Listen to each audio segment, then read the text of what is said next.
In today's video, I'm going to teach you a guide how to prototype real product behavior with Figma Make. We'll start inside Figma. Open your drafts and locate the project that contains the screen you want to bring to life. Once you're in the file, find the specific frame you want the AI to use as the source. Right-click that frame to open the context menu. Hover over Copy Paste as and choose Copy Link to Selection. Make sure the frame is clearly highlighted before you copy so you're grabbing the exact element, not the entire page or a different node. If you plan to share results with teammates, it's a good idea to confirm your link settings allow them to view the selection. Now switch over to Figma Make. Click into the chat bar at the bottom to start your request. Next, hit the plus icon to reveal more options, then select Attach a Design.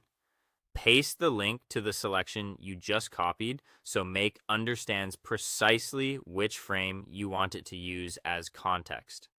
Attaching the design ensures the AI references the exact layout, components, and hierarchy from your file. In the message field, write your prompt to describe the real product behavior you want to prototype. Be clear and practical. Mention the user action that should trigger each response, like taps, hovers, swipes, or keyboard input. Describe transitions such as instant, dissolve, or smart animate. If you have device or platform constraints, include those too.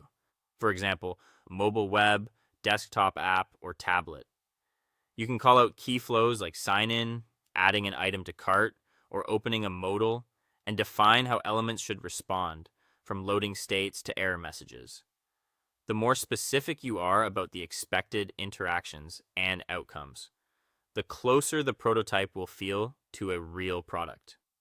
When you're happy with your instructions, click Send. Figma Make will analyze the attached frame and generate your prototype. Give it a moment to process. Once it's ready, you'll see the output appear with the interactions applied to your design. Review the behavior, test the flows, and note anything that needs refinement.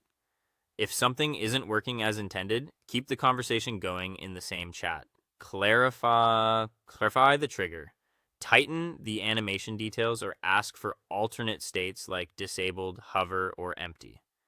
Iterating this way quickly nudges the prototype toward production-like behavior without manual wiring.